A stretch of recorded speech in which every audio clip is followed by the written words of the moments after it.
Welcome to the Novel Network podcast. I'm Derek with my co-host Libby. We love to talk to pretty much everybody in the book world, whether you're an author, editor, cover designer, audiobook narrator. It takes a village to create a book, as they say sometimes.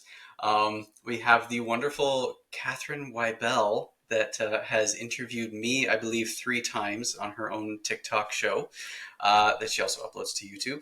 How does it feel to be the interviewee? It's been a moment since I've been on this Has it? side of the spectrum. And I like to consider when I do the TikTok author chats that we're just here as equal partners and just here just to have fun and talk about what we love, books.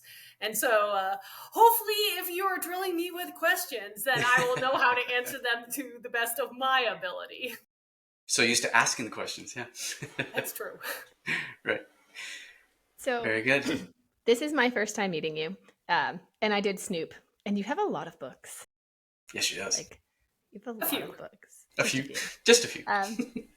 So fantasy, that is your genre that you like to write in? I consider myself a second world or a high fantasy author, so I like to predominantly base my fantasy series, books, and short stories in worlds that are not Earth. So yes.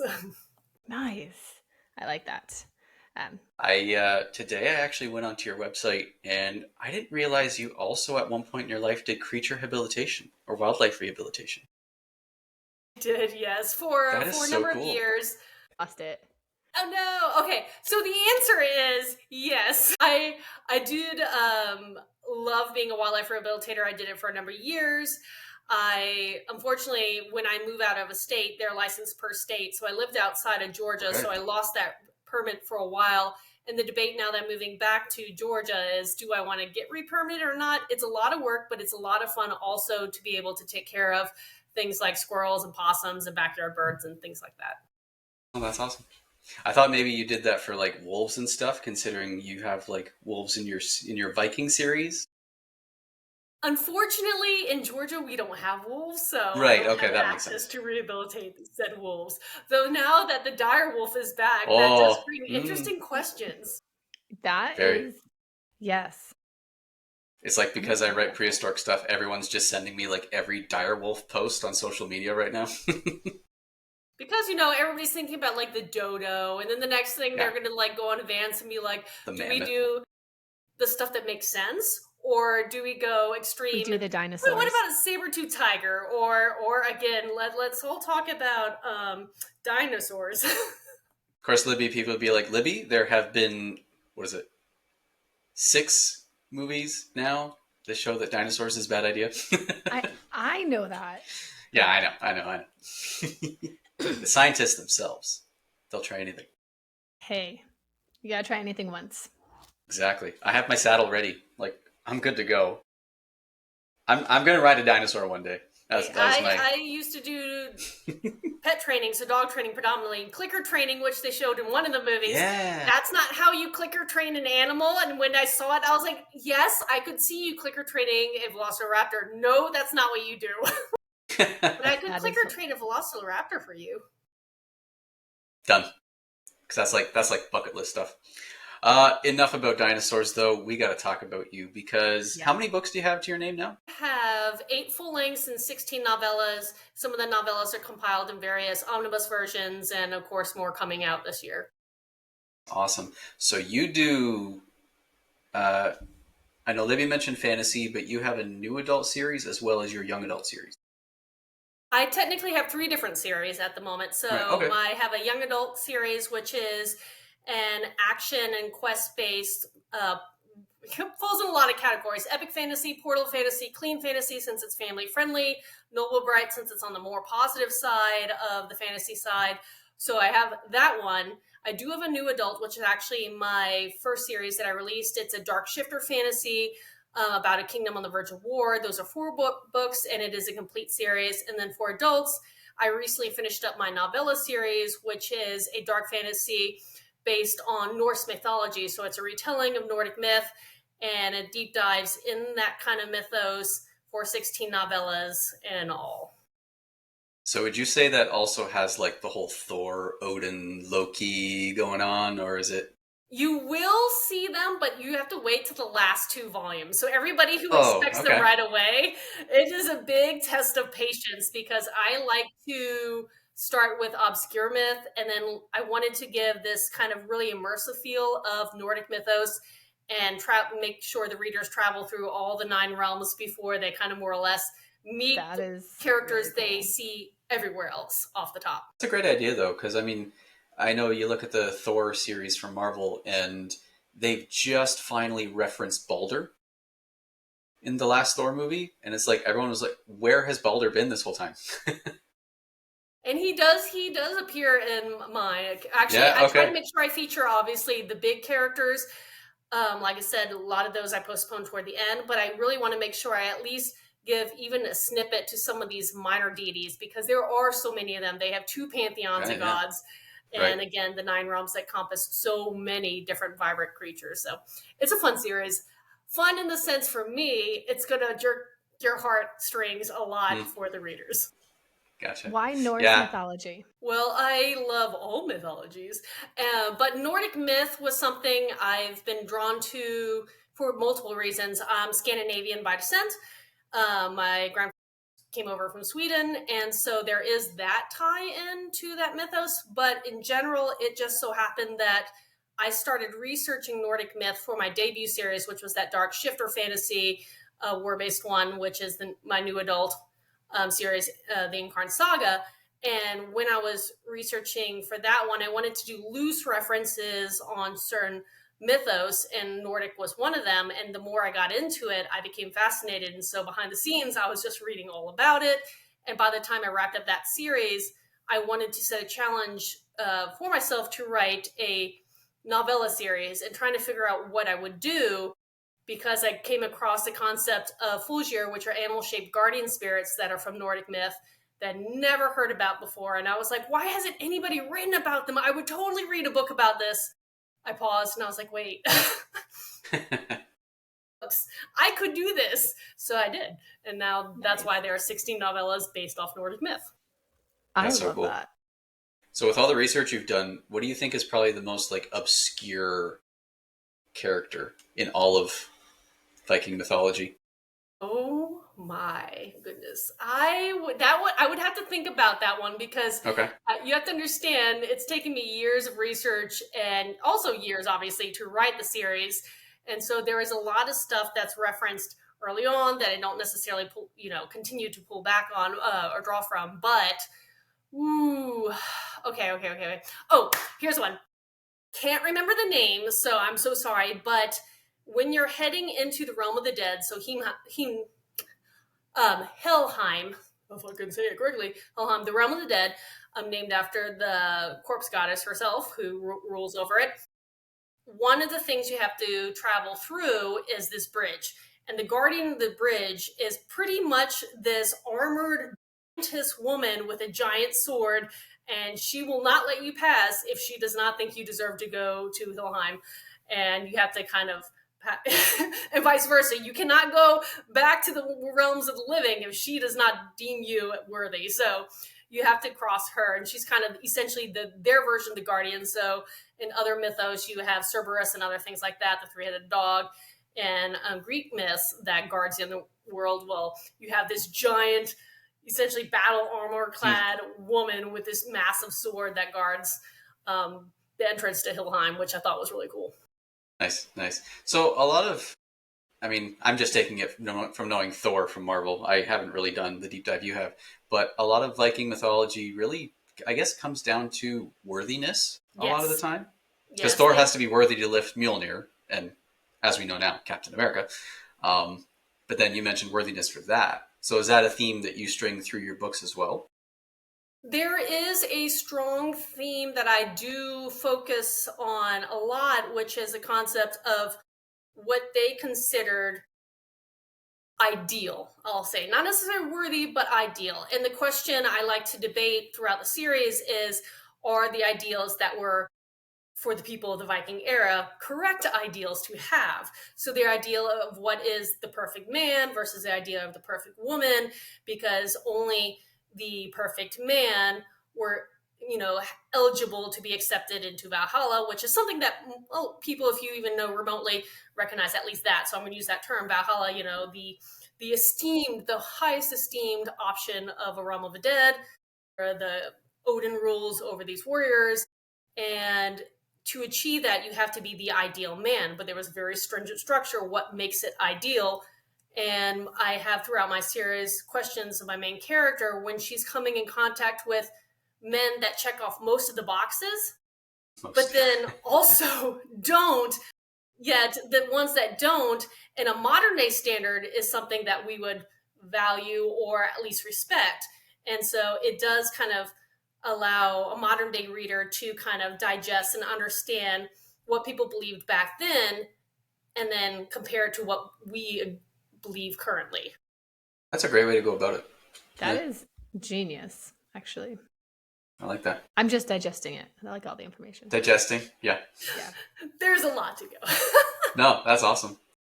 So you've been published since when? When did you first start publishing? My first book was published in 2016, but I began my writing journey back in 2011. So you have to think about like how many years there were between, and it was a number of them trying to just figure out the writing process, the active aspect of writing your first draft, figure out how to do everything between draft and getting ready to publish, and then fumbling your way through publishing and what's next. So I love to say on any of my talks is I've done everything wrong at least once, hopefully only once, and learning from the mistakes, but I definitely do everything wrong once. And so it was a big stumbling hurdle for my first book, which is Asara's Claws, again, that new adult dark shifter fantasy.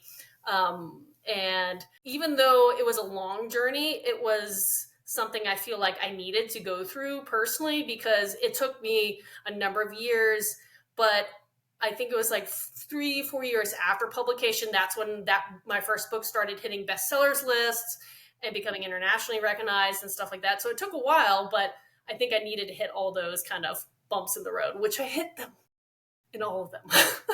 Hey, that's okay. That's how we learn, right? Exactly. Yeah. What would you say is the hardest part of publishing still? I think the act of publishing for me is not necessarily hard now that I've gotten a rhythm and have a connection of these are the people who are my resources for editors or beta readers or things like that. So the act of publishing is not hard. What happens after, I think, is hard, and that's something that I think a lot of authors who have published will agree. It's what happens next. How do you market your book? How do you advertise for your book? How do you get it in front of the readers and let people know it exists? So that's something I think that is currently still the hardest thing. And I actively try to challenge myself to improve and learn as much as I can on the options that are out there and figure out what works for me. But that is definitely the hardest thing. I tend to, I'm a very extroverted person, social butterfly. And because I work with people every day, I try to tell at least one person every day that either I'm an author or that I have books. And I find there are people out there that you don't even realize that, more people than you think are actually readers, or even kids that still read these days. Very true.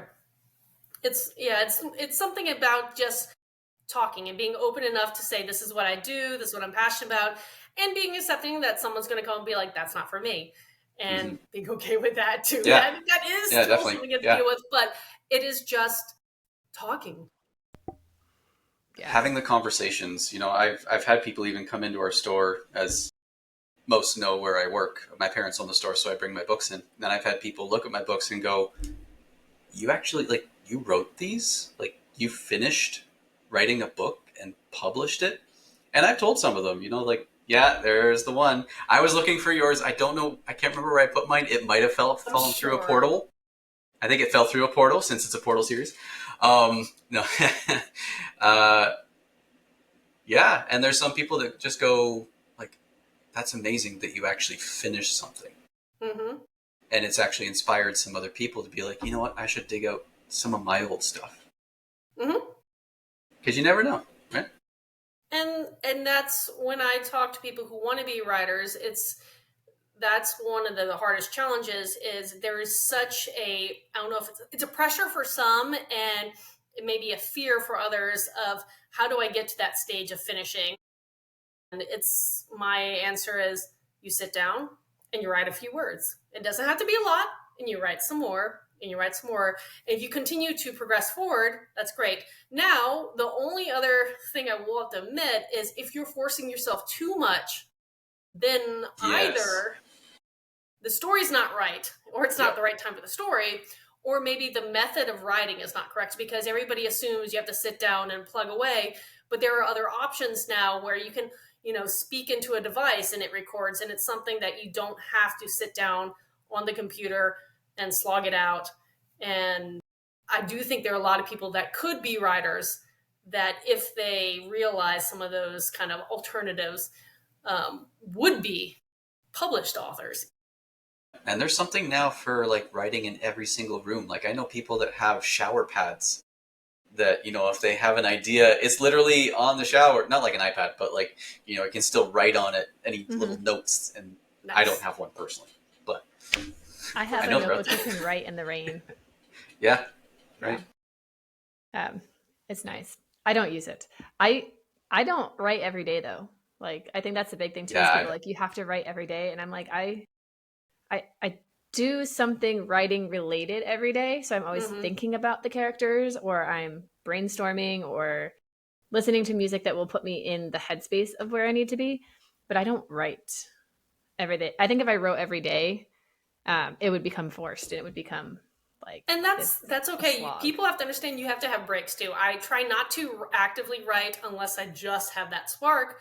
On weekends, I want to be able to, I have a social life. I have a family. Yeah, exactly. I have some dogs that rely on, want to do my other hobbies, which I have other hobbies, do the other things. And that's okay. I've also been kind of combating a book, and it's been going on for a couple of years now, where I'm trying to finish the story. I know it's there. I know where I'm trying to go and beyond that, but it's been just a very slogging, hard, dredging through these words, very hard experience. And some of that was, I don't think I was ready to jump into it. And other parts, I think, was, again, that pressure of, I need to be doing something. I need to be putting words on paper. I need to be, and it was just too much. And I had to realize I could be moving the story forward without sitting in front of the computer. I could be sitting down, staring out in space and just letting things just flow. And that's still part of the writing process. Percolating. It's okay to do that. It's okay, as you said, to sit down and listen to a playlist and get into that mood and be like, hey, if that's helping you, that's part of your writing process. Yep. Part of work. You could write off your Spotify on your taxes. I do. I actually do you really? I do. Yeah. Really cool Spotify playlist for some of my upcoming series, and I was just like, yeah. Nice. Like, music is such a big part of my writing process that I write it off on my taxes. Because I listen to it all the time. I'm going to have to write that down. Yeah. I will have to make it the bigger part of my. There you go. Yeah. I love that. Yeah, and I know for me, like I'll even, if there's a specific song that I really like from an artist, like in my Dino Riff series, I actually put the names of the artists and songs in the book. Not the lyrics, because you can't really do that, but just putting like the artist name and the song title, it's almost like free advertising for them too. Hey, you do know you could get a QR code in the back matter of a Spotify playlist or YouTube playlist or something you develop. True. And send people that way. And there are people who I have seen. I've talked to one person who I thought was brilliant, but it's beyond my headspace right now, where depending on what song inspired it, that she'll put a plug in and say, hey, if you start this song right here and listen to it full, this is the scene. And this is the background music. And, it's kind of like the side item, but it's in her books. And I was just like, that's so neat. That's really cool. Yeah. Again, beyond me right now, but yeah, I have playlists for each book, and some characters have their own playlists, like their own like theme songs, and so I put those up on my website, and I'm like, hey, this is what I'm listening to right now, and you can tell what I've been writing based on like the end of the year wrap up. there'll be like one song that was played like 700 times. I'm like, yeah, because I was really like trying to get into that character. Like, well, recently I've been trying to figure out like how can an author maximize on monetizing on the brand, the stuff you're creating and everything. And it just struck me recently because I've been listening to a lot of moody dark fantasy playlists that on YouTube, if you hit 1,000 followers, you can start monetizing on whatever you put on there. So if you create playlists, people are listening to those playlists, that's a way to monetize too. And you don't have to always just put in, visual videos or snippets or shorts. You could be doing those things. And I was like, oh, I have a playlist. There you go. Maybe that's something I should like consider in the future. And then it's accessible to anybody who wants to listen to that vibe of your book. yeah. You've been doing author interviews for a while. How many followers are you at right now for your YouTube channel? Well, my YouTube channel is very new. So is it? Okay. Because I know you post everything off to that now too I do. once you're Yes, done. it's relatively new because I would say I started it a couple years ago, the YouTube part of it, and started putting on the interviews there. And I did another series based on mythology there as well. But it's hard for people to buy into the longer stuff because everybody is trained to do the shorter stuff. I avoided testing out shorts for a long time because I'm like, I already do it on other platforms like Book Talk and, et cetera, so on. So like, why am I going to do short videos? And then when there was, at the beginning of the year, the first threat in the US where we were going to be shut down, that's when I was like, I need to throw that lasted some stuff 24 on. hours. Yeah. It was traumatizing the first time. The second time is like, I was up here in Canada like, more Canadian book talkers get discovered. This is great. I was like, goodbye, my friend. I'll see you another time. I mean, I love you guys. I'll miss you guys. But the thing was, like, that's when it made me start throwing shorts up there of the ones I've already created on TikTok. And that's when I started building a following all of a sudden really quickly. So right now it feels like just the algorithm there wants shorter stuff. And so because of that, it's helping build the following, which is hopefully funneling through to some of the longer stuff. Right now it's still relatively modest. I would say I'm probably around 450, 500. So not. That's still really good though. Again, shorts. Yeah, I got to start doing that too. Yeah. I did just download repurpose all of my TikToks. I did download all of them. So I have them in my Dropbox and I'm like, I'm going to start putting them up on YouTube. And I like instant gratification in the fact that like I want to see results when I put them up and they're not getting views. And I'm like, I don't know what I'm doing. We're not going to do this anymore. And I stopped. Hey, if you start doing the shorts, that's when I started seeing results. Okay. And because you can schedule them, I do one a day. And so once I upload them on there, it's like, do you post now or schedule? And so I schedule a week's worth on every Monday. It's my media day. And for the next week and for the next week. And then then for the next 6 days, I don't have to worry about it, but I can follow and track the daily follows on their data. So for the behind the scenes authordom.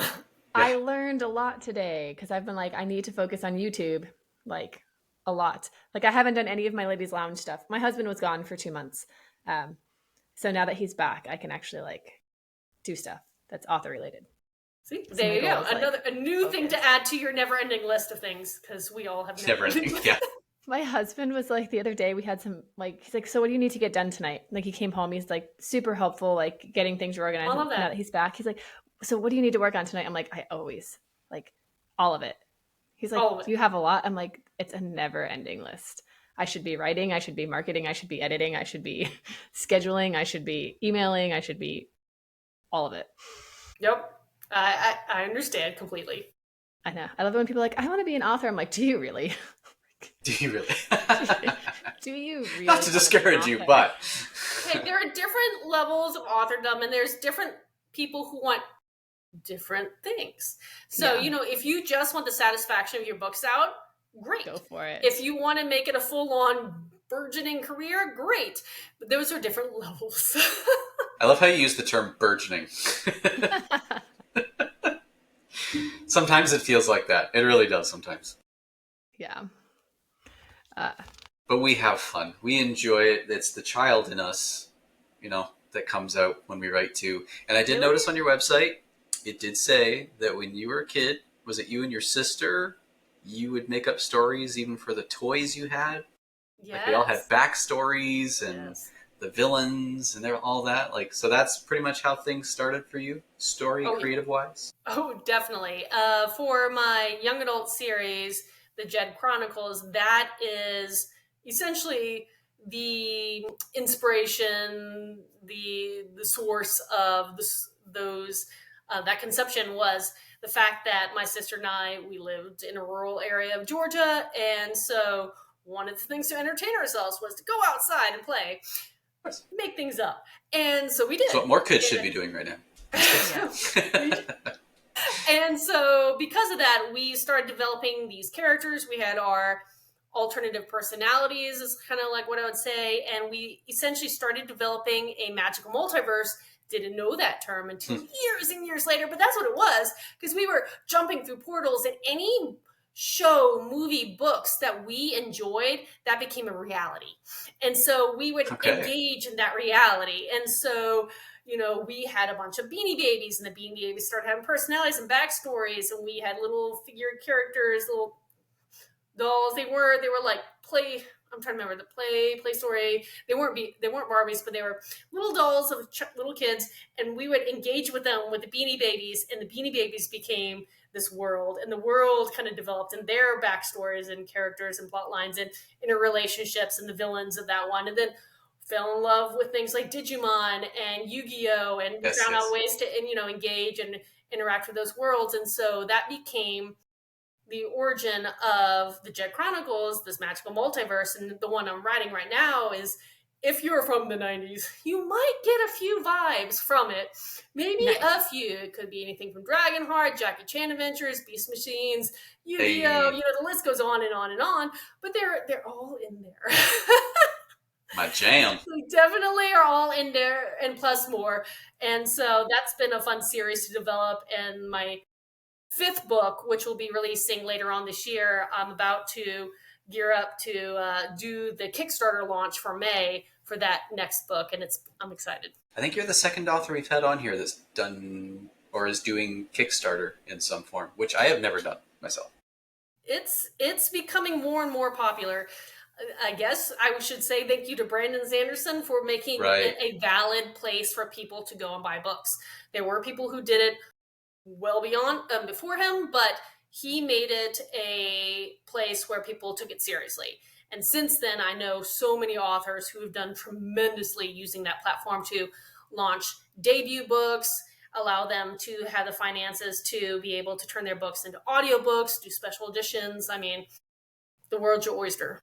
Yeah. I'll probably have to pick either your brain or someone else that's done it, of just how that really takes form. Because me and new things sometimes, it's that's me. Afraid to dip the toe. I don't know. I feel like I'm like that. I'm like one of the last ones to try something new.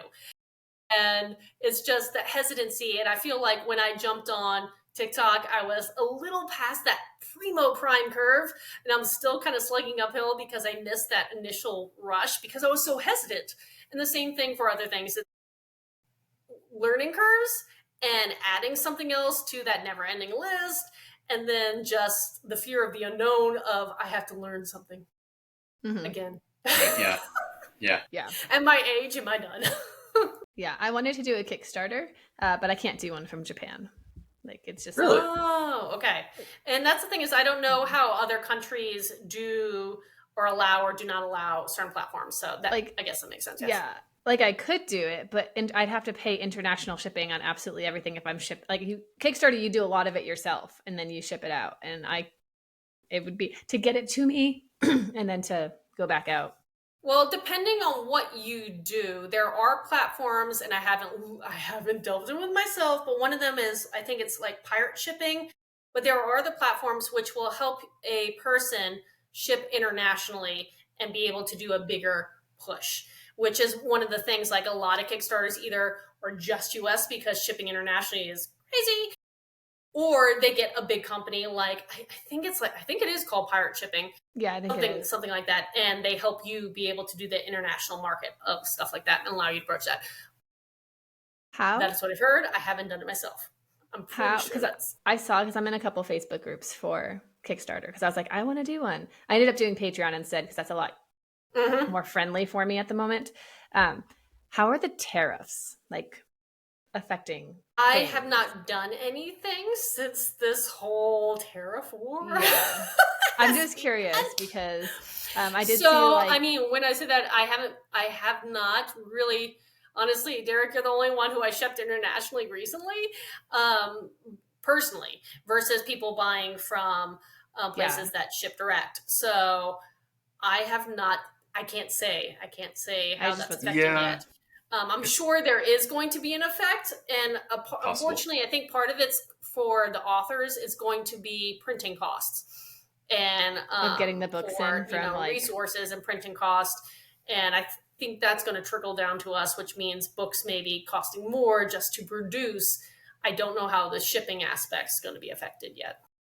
Yeah, I know shipping my book to you, nothing really changed. Yeah, the price was pretty much still the same. I mean, I'm able to get my books printed here in Canada too. Like, they have a hub here, and I don't know how many hubs they have in the States.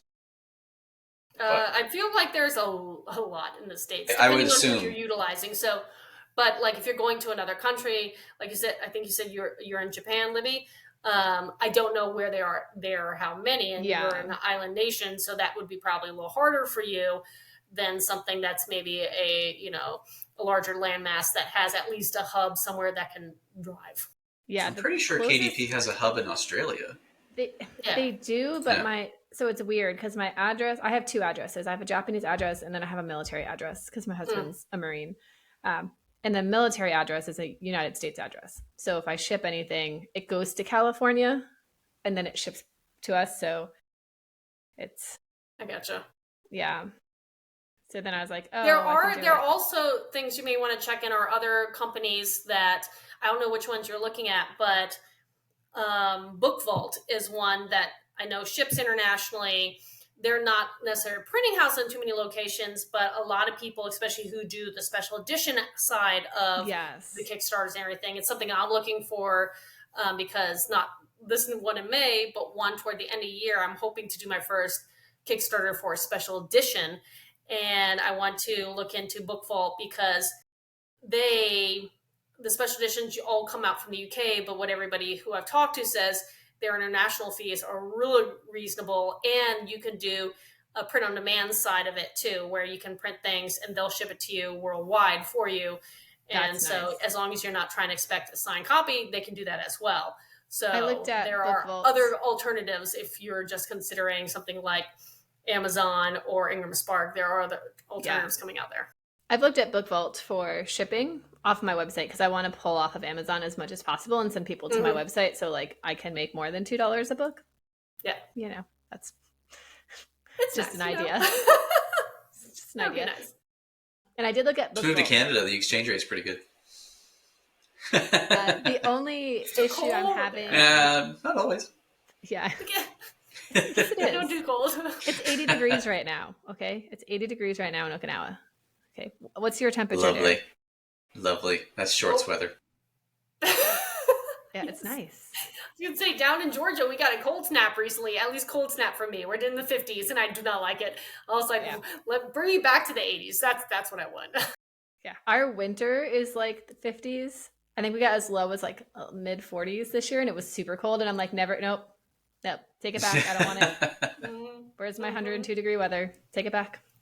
Yep. I mean, we don't live in igloos here. Come on. Yeah, you can clearly see I've got walls around. No. I don't believe it. Don't know. It's a facade. You think it's a filter? Yes, they're all fake. 100%. I've seen Blazing Saddles. I know it's all fake. You just touch it and it all falls down. Oh, man. But yes, I mean, I do encourage, if you are able to do something like a Kickstarter to help launch you, that is something that's great. But of course, the unfortunate reality of where you live in the world and what you're accessible to, that does limit everybody. And we just have to do what's best wherever we are. So you mentioned all the bumps you hit in the road. If there was one thing that you were to tell a new author or someone thinking about being an author, one thing not to do, or maybe a couple, if you have more than just one thing to recommend.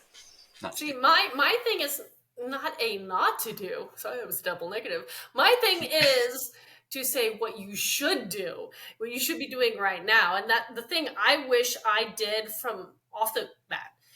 And it makes sense to a lot of us, but some people still don't do it, is start marketing before you publish the book. Yes. Yes. Yep.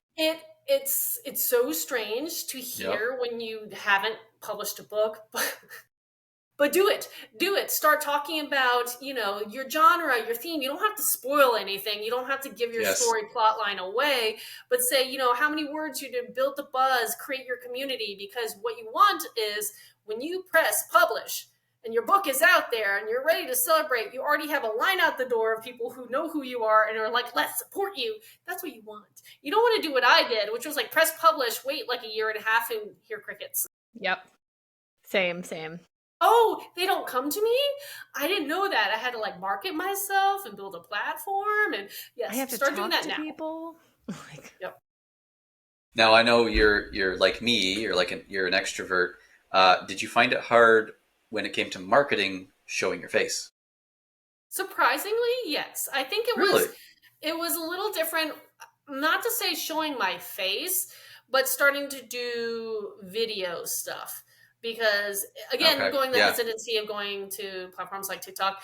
Up until then, you had Facebook, Instagram, the big iconic ones, and you could do some video, but you didn't. It wasn't like the emphasis, so you could get away with doing a lot of stuff, and that was fine. I'm not great at coming up with beautiful picture montages and all that kind of like stuff, but it was fine. Yeah. But just to get in front of a video camera, it was kind of a learning curve. Not to say that I was afraid of it, but it was just still odd to do initially. Yeah. And I can look back at some of my earlier videos where I'm kind of glazed-eyed, looking off in like the ether and being like, "Whoa, no wonder people didn't like that video." They were like, "Pass." Scroll. Yeah. But it is something that when you develop that comfort, it is a great thing to do. And I've even talked to people who are introverted, and they're saying once they got over that hump, and the hump may have taken a little longer than someone like us, but once they got through it, it is such a breakthrough. You don't have to necessarily be talking face to face and doing live streams, which I love to do those too, clearly, but just doing videos and just engaging that way does bring a different dynamic to the marketing thing, and people are drawn to real faces, real people, real voices. So, because I've always stressed to people, you are your brand. Yes. As much as you show your books, your book cover's beautiful, it's great, or it was a great read. You are the person behind that, and you should be showing more of like not necessarily what you've had for breakfast, though I do that sometimes.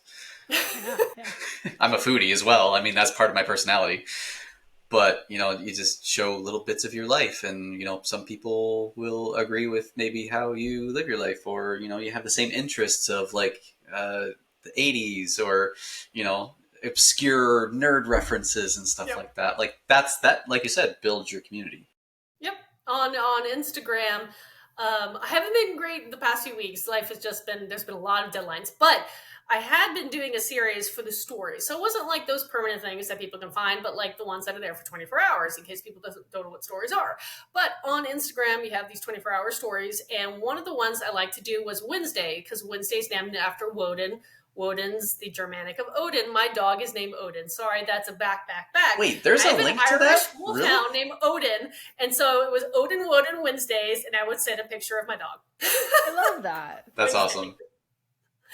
Again, humanizing of, hey, I have a life. Here's one of my pets. Here's what I do. It's just that we are people. We're there. You can approach us, ask us questions, as long as they're appropriate. Ask us questions. Yes. Creeps, go away. Go away, creeps. That's the one. And I love the fact that you have an Irish wolfhound.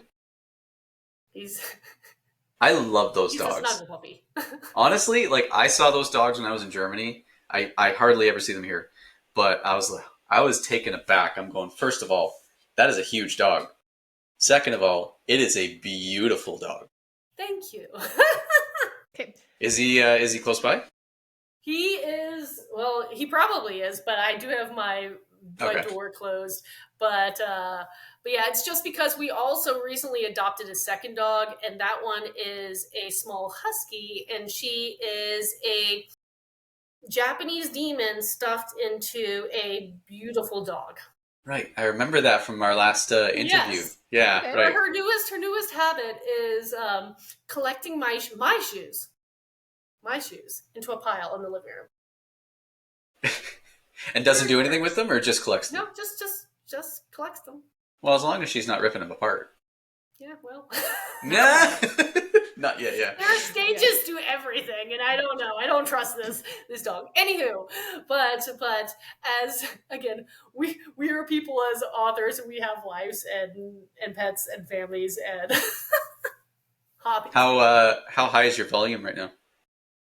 Because you said you don't have headphones on. I remember that when I was on your interview, and I said, "What if I was to do the?" I will mute you so fast.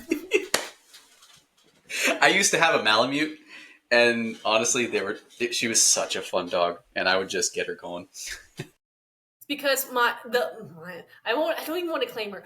My husband's husky is a quiet husky. We're gonna keep her a quiet husky. This is the thing with Derek. You have to understand. It's supposed to be a quiet husky. I work at the house all day. I'm the writer who lives at the house all day. I deal with the dogs all day. Quiet husky.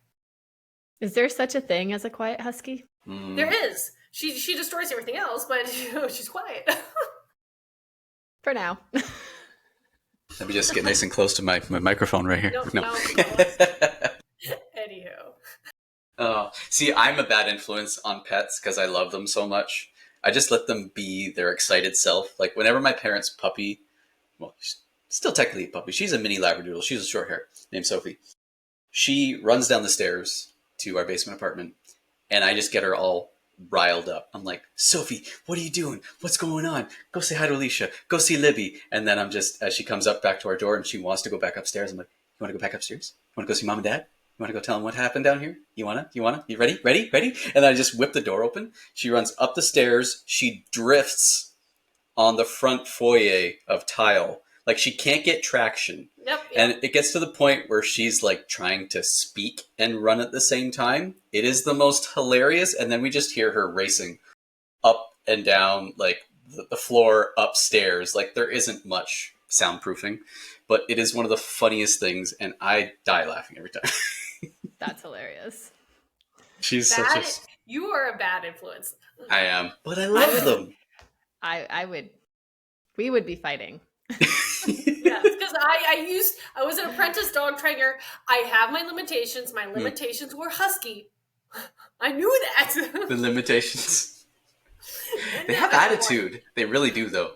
They do. They have their personality, But actually, Libby, going back to books, yes, I want to ask you because you mentioned earlier you were talking about you started a Patreon. I've attempted to start a Patreon, and since I have one, I don't know how to market for it. I have it. I'm just doing like the posting and weekly stuff, and but how is your experience with Patreon? Because I'm always fascinated for anybody who's doing something like that, be it Royal Road, Patreon, I think it's Ream. I mean, all these other ones, but yeah. So it's still new. It's still like small. But I have a free tier. I have like a $2 one that I post a lot of stuff on, and then I have like obviously the more expensive ones. So I just market it. Like I recently started marketing it, to be honest. I pushed it out the first 2 months, but there wasn't anything on it. Now that I have a lot of stuff on it, because I've been consistent, every time I mention it, I find I have a new follower. So either it's whether they're paid or not, which is fine because eventually the goal is the paid ones will see that, hey, I'm doing giveaways, I'm doing this, I'm doing that, then they're going to want to jump on. But Dietrich told me, my critique partner, I don't know if you guys know Dietrich Stogner on TikTok. Not yet. Other side of writing TikTok. But he has a friend who does really, really well on it. And he's like, the biggest advice he has is be consistent for like 6 to 8 months, because then you have so much stuff that when a new person comes over, it's like they're like, oh, look at all this stuff I'm getting. So be consistent and keep See, posting. I think what I need to do, and I did not do it probably correctly, is I don't have a free tier. I went straight to paid because I was just like, well, that's what you want, out of it. So I was like, what do you do for a free tier? So I didn't start a free tier.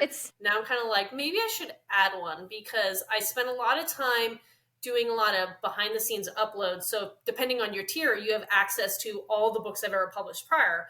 So they're on there at different levels. And so I have a lot of stuff from the get-go, and I am releasing an unpublished book chapter by chapter each week. That's what I'm doing there, too. and short stories periodically on there as well.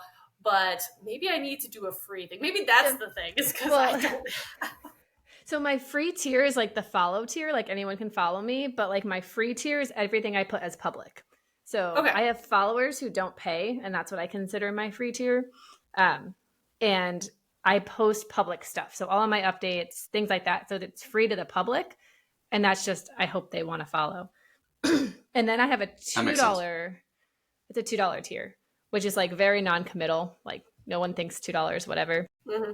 And I do, anyone who's on that tier and above, I do an indie author giveaway every month. And so you have a chance to get a free book if you just join that tier. So even if you join it and then never do anything, the likelihood that you're going to win a free ebook in the year, because it's a small following right now. Yeah. So that's a fun idea. Okay. Now giving me things to consider and think about, and I like this. See, now I'm learning things. That's what we like about the Novel Network podcast. Yeah. Exactly. I'm also doing like a chapter a month, sometimes 2 chapters a month of like an unpublished work, but it's the original version of The Assassin's Legacy. Like the very, very first time I wrote it. And so then I'm doing a compare and contrast every month with a video. So I've got 2 videos a month that I post, a life update that everyone sees, and then a behind the scenes, like, let's talk about this chapter and why it sucked 10 years ago and why the published version, like what stayed, what didn't. And then I do a short story or deleted scene related to my series every month. The giveaway, 2 blogs, something else. I don't know. One of my best friends is my VA, and I pay her to make sure that I do that because I know I'm not consistent, and so she gets paid to yell at me monthly to turn stuff in. Hey, see, I love the idea of PAs and VAs, publishing assistants and virtual assistants. We love them because if your person needs them, and they can make miracles happen. So that's amazing. Yeah, she's like, she'll slide into my DMs and she's like, "Where is it? Like, I need it now." Like, what are you doing? I also have a shop. Yeah, I have a Shopify shop, and I do a coupon every month for that's the other thing I do, is you get a coupon off of a product, which I don't sell a lot, but it doesn't really cost me too much to do that. Because eventually I want to take the books. The website costs me monthly, but my goal is I take the books and put them on there. I just haven't done that yet because I want to use Book Vault, and Book Vault doesn't ship to military addresses.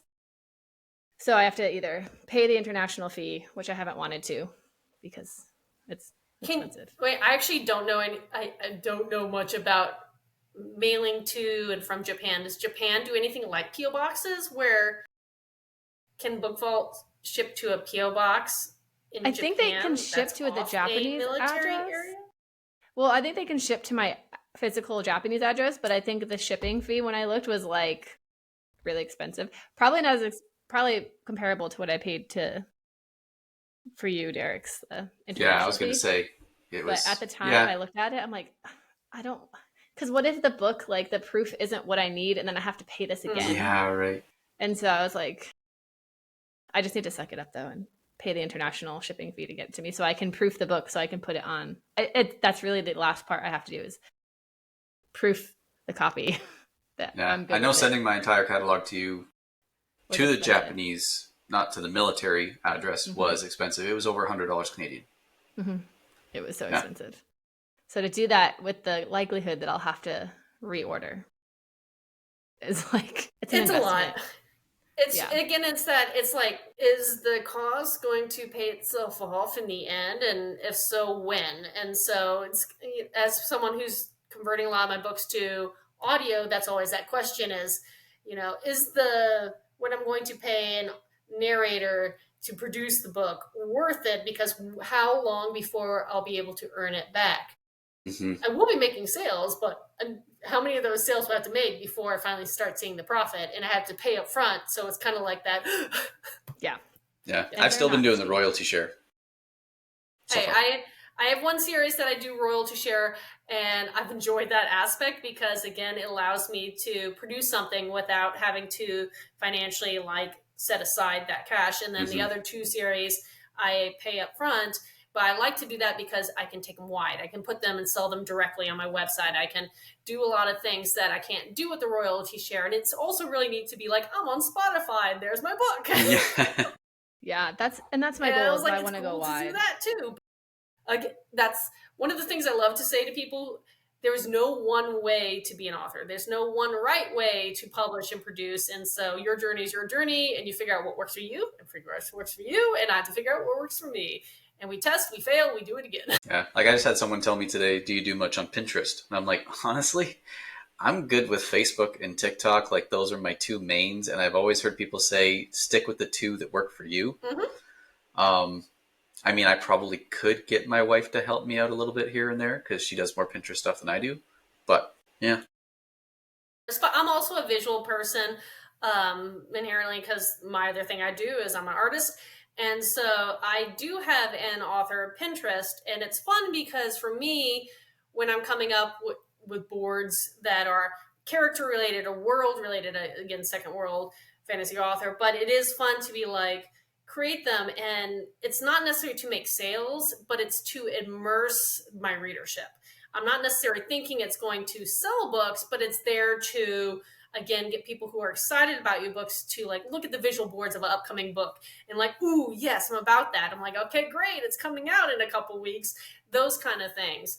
Though there are some marketing tricks if you are on Pinterest that you can have boards that are saying, hey, if you're an audiobook listener and you have audiobooks, here's the links and they can click it and they can go to your audiobooks. If you can do that for each book and series. And if you have a blog, and again, you can make it. And there are authors who find ways to make some kind of profit for them, but I'm not there to make profit. I'm there to just enhance the reader, the experience of being a reader. Yeah, the feel. Yeah.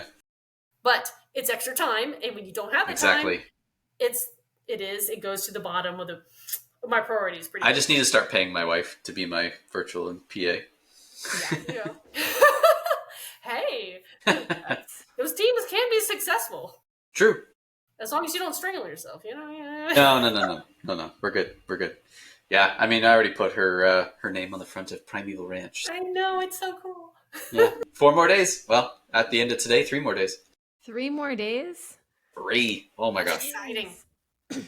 And today, I sent Libby the picture, but Primeval Ranch officially doubled the number of pre-orders Dino Riff did.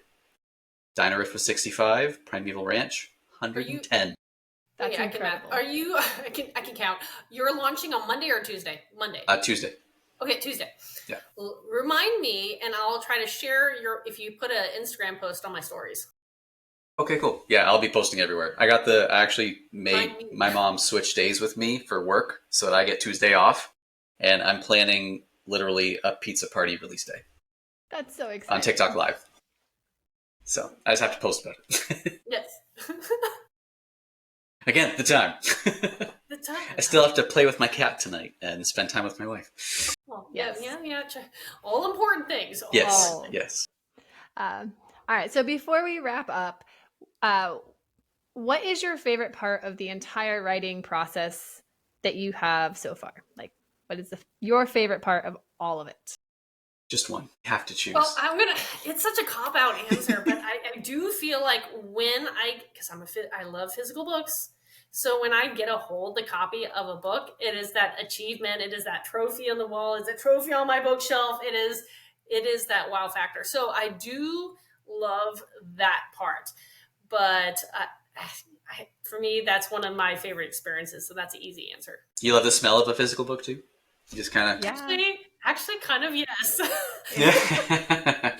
You're supposed I to am smell that the person. books. If it doesn't, in like old books, I actually, as long as I don't sneeze, I do like that too. Yeah. Be careful with older books, everyone. I smell every book I buy. Every? Yeah. Does that help you realize, Authors do I need want a to buy this book or candle. not? A Yes. candle that says like the old book smell and Right. new book smell, and like have a candle series that goes out for authors. They should, because And you're like, like oh, there's this book something doesn't about the smell right. Put it back paper. on the shelf. Yeah. If I don't like the way the book smells, I don't buy it. I promise they're not scratch and sniff. Yeah, I was just about to say, is this scented? This smells like pumpkin pie. What does fantasy smell like? What does sci-fi smell like? I think there's a Jet little bit of fuel. electricity in sci-fi. Yeah, jet fuel and electricity. Jet fuel. Jet fuel. I like that. Fantasy, I feel like would smell like the deep woods, because a lot of fantasy is just thinking like... woods and like Yeah. forests. Yeah. They're better than what I would do, because my upcoming book, unfortunately, it would have a repulsive smell, because one of the main themes is the world of the dragons.